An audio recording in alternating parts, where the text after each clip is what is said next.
Hey,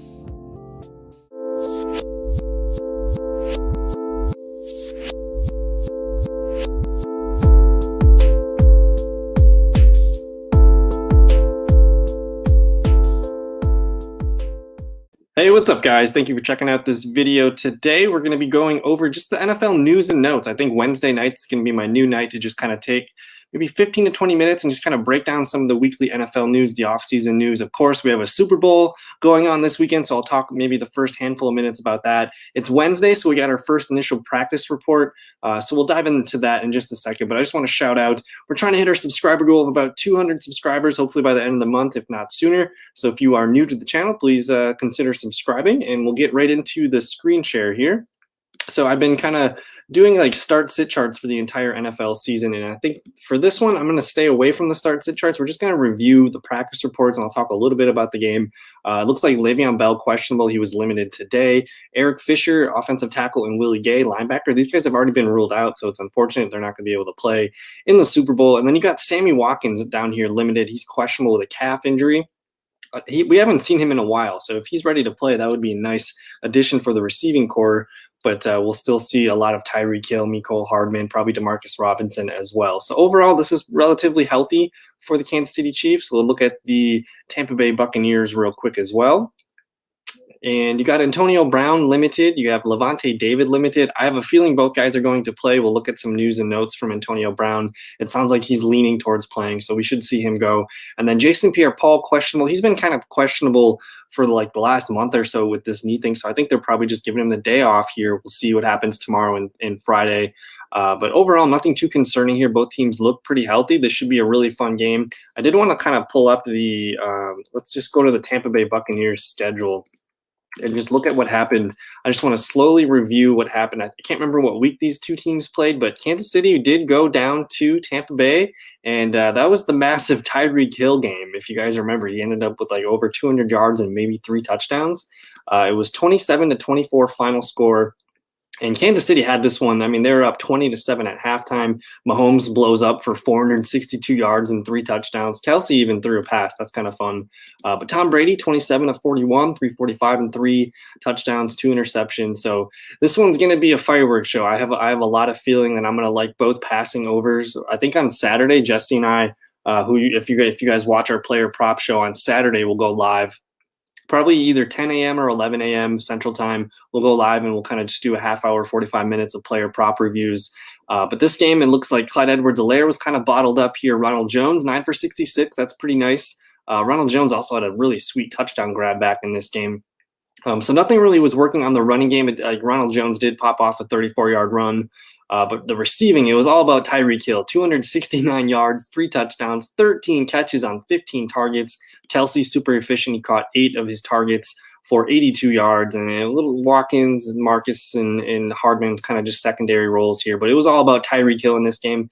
Tampa Bay had no answer for him. So we'll be seeing if they kind of check that box this time around. And then you got Tampa Bay here. Rob Gronkowski was the leading receiver, 6 for 106. Godwin had a really good game, 8 for 97. And then Mike Evans, 3 for 50 and 2 touchdowns. So everybody 8 technically for the Tampa Bay side. It's just I think it's going to come back to these turnovers. If Tom Brady doesn't throw the ball to the other team, Tampa Bay's got a really good chance. And I think it's going to be the same thing. If Mahomes turns the ball over, that's going to give Tampa Bay just another opportunity. So for me, this one's going to be all about the turnover battle. I expect both offenses to kind of sling it around and move the ball. I don't really know if there's going to be a lot of running emphasis for Kansas City. I think their best thing is they want Mahomes to throw the ball almost 50 times again.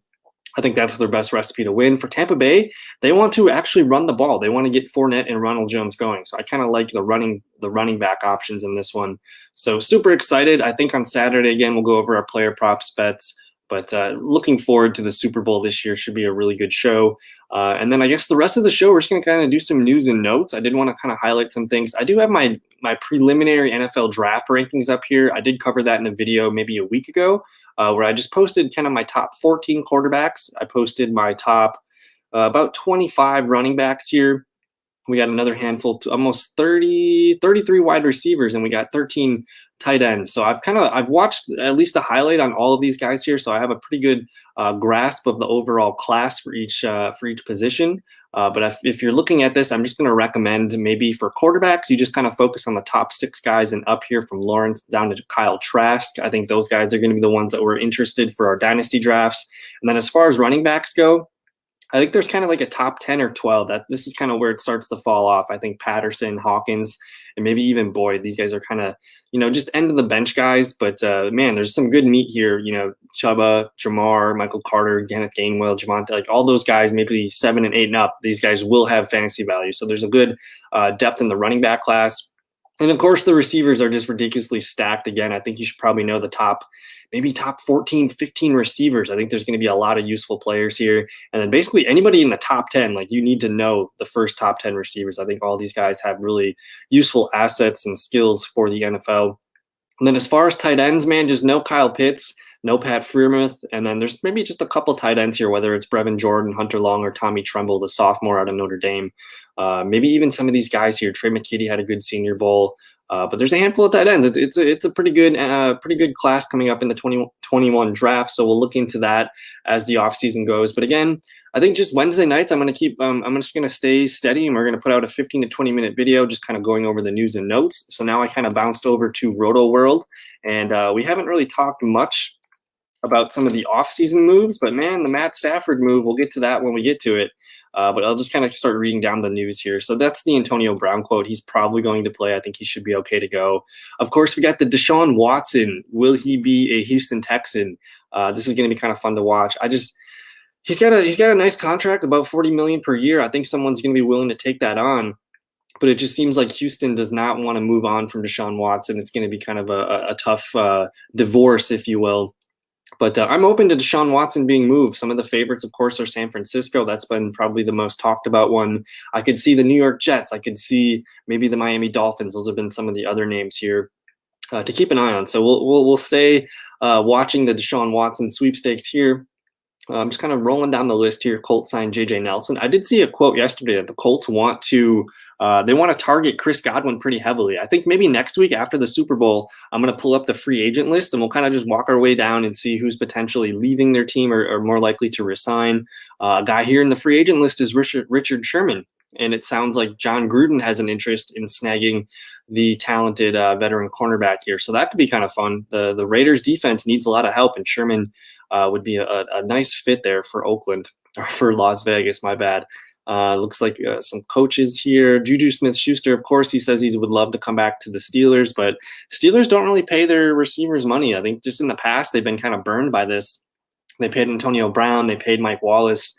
I think these things just don't really pan out for them. So I'm interested to see if Juju does get a contract. If not, I think he's going to be one of the highest paid receivers in this wide receiver free agency class. So we're going to monitor Juju. The Steelers have, just in themselves, they have a ton of interesting free agents, whether it's James Conner, Juju. I'm trying to think of a couple other ones. Of course, they got Claypool and Deontay locked in, but definitely Juju, James Conner. There might be some defensive guys there too that are going to have to be tabs kept on. Jameis Winston could be brought back here. Of course, we know Drew Brees is gone here. So is it going to be the Taysom Hill? Is there going to be a quarterback battle with Winston versus Taysom Hill?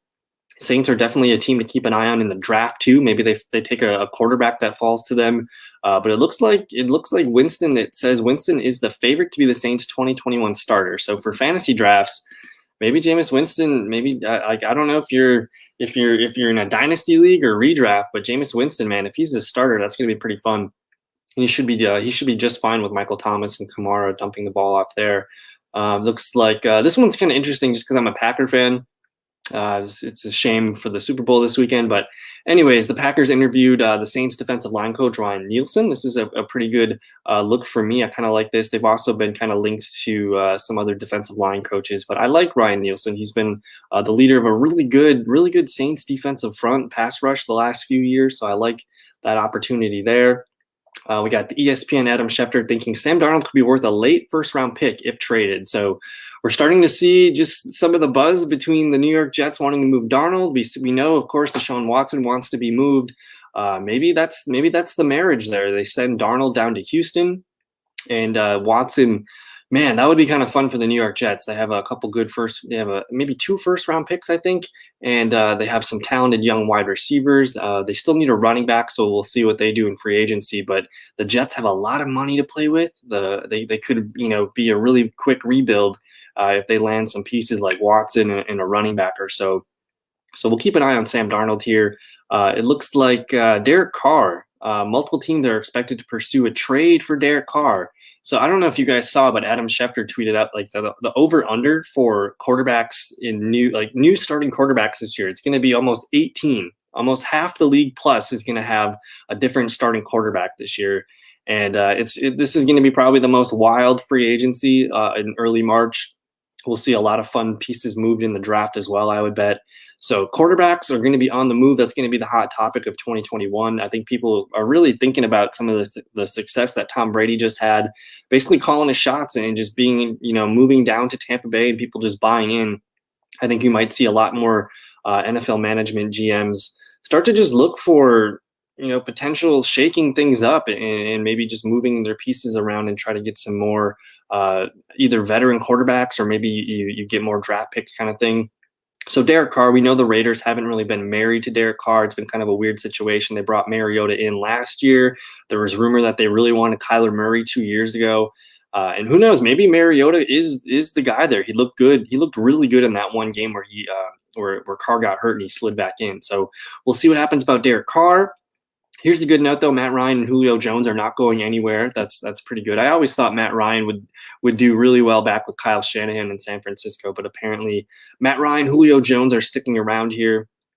Looks like the Chiefs GM is non-committal about re-signing impending free agent Sammy Watkins. He's kind of been a bust throughout his career for being such a high first-round draft pick that he's been. So he's probably going to be looked at pretty hard in the free agency market if Kansas City lets him slide there. So we'll be definitely watching that. Looks like LaShawn McCoy is going to consider retirement following the Super Bowl. That's a pretty good way to ride out, man. Get to Super Bowl and get out of there. Let's keep moving it down the list. So Ben Roethlisberger said he doesn't care about how much the Steelers pay him in 2021. So I guess this is kind of good news because it seems like I think I was probably thinking the narrative would be is Roethlisberger still going to retire? Is he going to play? But now he's already thinking about how much the Steelers are going to pay him. So it seems like he's likely to come back next season, which would be good for that young receiving core. And of course, really good defense still intact. Pittsburgh can make another run here if they get the band back together, if you will. Let's see here. It's just a weird note on Travis Fulgham here. Doug Peterson was concerned about Fulgham's work habits during the 2020 season. So that, if you remember, Fulgham was like one of the hottest waiver wire ads for like 3 or 4 weeks. He was just a monster. I think he lit up the Ravens defense at 1.2, but he quickly got phased out. So it looks like he got into the doghouse and he never got out. So that's kind of interesting. I'm not sure if he's a free agent this year, not with them. So Le'Veon Bell said he signed with the Chiefs in October because he wouldn't get a significant workload. He seriously considered signing with Miami, but wanted to go somewhere where I can still have my body and still help the team win. So that's a pretty good move. He wanted to win a Super Bowl, of course, but go to a place where he could stay fresh. Of course, he's an older running back, so keeping the body fresh and not being a 25 touch back is probably a smart decision there. So I like that. Of course, there's the Watkins is open to re-signing with the Chiefs. Nah, no shit. We'll see what happens here. Interesting. There's going to be 25,000 people at the Super Bowl, so that's pretty cool. Congrats if you got a ticket for that. That should be kind of fun. Just wear your mask and stay safe, my loves. But let's just keep moving down the list here. Oh, it looks like Demarcus Robinson's on the reserve COVID list. This happened, looks like on Monday. So he's got time to make it. He's going to have to be cleared, I think, on Saturday maybe. And Watkins is dealing with a calf injury, so maybe Mecole Hardman gets to start in 2 wide receiver sets. Whew, Mecole Hardman might have a Super Bowl game here. So this one's big. The Aaron Jones contract situation, GM Brian Gutekunst is saying the team would love to re-sign impending free agent Aaron Jones. Let me just kind of read some of the quotes here. We would love to have Aaron back. I think he's such an important part of our offense this year. He's a dynamic player. He's absolutely everything we want in a professional football player, so we'd certainly like to bring him back. Some of the other notes from this is Jones and his agent reportedly began discussions back in September, but nothing really developed out of that. But man, they got A.J. Dillon, second round draft pick. They got Jamal Williams, Also an impending free agent. So Green Bay's backfield, man, all of a sudden it's kind of up in the air. I personally, as a Packer fan, I want to see Aaron Jones back. I want to see Jamal Williams back, and I also want to see more A.J. Dillon. So they're kind of like, I would argue that that's the best running back field in the league. Those three backs, they could all be feature backs, I think. And I just think as long as Green Bay gets Jones or Jamal Williams, I think either way you're going to see a little bit more A.J. Dillon this year, who he had his moments. He shined late down the stretch. So I definitely want to keep an eye on the Packers running back situation. Tom Brady definitely wants to play beyond age 45. That's kind of fun. We'll see if he can keep it going here at that pace. Tua Tagovailoa said his rookie season was below average. I think we can all understand where this is coming from. I know he didn't have a lot of expectations. He was also kind of slowly coming back from that season-ending injury at Alabama. And to be honest, like, the Miami Dolphins offense was pretty banged up. I know they had some good running backs in Myles Gaskin. Also, Salvon Ahmed had a pretty good run for a little bit there, but Devontae Parker also dinged up. Preston Williams he lost early for the season, and Mike Gesicki even had some shoulder stuff towards the end of the year. So I really if I'm Miami, I really want to load up on my pass weapons, and the defense is pretty much set. I like what they got there. They could probably add maybe a piece or two in the free agent room. But definitely watching to see if Miami wants to go with Gaskin and Salvon Ahmed, if that duo is fine, if they maybe just bring in a veteran back to help out with maybe the tough goal line situations. But definitely think Miami sitting at number 3, Jamar Chase. Let's get to another banger at receiver, and we'll go from there. So Aaron Rodgers would be the team's Packers coach Matt LaFleur said Aaron Rodgers would be with the team a long time. This is all a smoke and mirrors thing. I just think Aaron's kind of slightly stirring the pot with by just talking about, I don't know, the future for things, but I think that's just a true statement that anyone can really say. Like, you don't know if a team's gonna, like Jared Goff, he got moved pretty quickly after a big contract. I think so many futures in the NFL are up in the air, and maybe not even like year to year at this point. Like, things could be month to month. But with Aaron Rodgers, the Jordan Love pick, I think Rodgers is just kind of talking about, this was a really good Packers team here. In is Aaron Jones coming back? Is Jamal Williams? You got defensive players. Rodgers was just kind of probably just letting out some steam about being upset that this team couldn't cash in. They had a really good team this year, and he doesn't know who's sticking around, what's going on. But for sure, I don't see Rodgers moving on from Green Bay, at least this year, and we'll see what happens in the future years. But 2021, I'm going to bet on Rodgers being a Green Bay Packer here. Looks like Michael Thomas, his midseason weirdness benching, the Saints officials were happy. So that was just a weird Michael Thomas year, guys.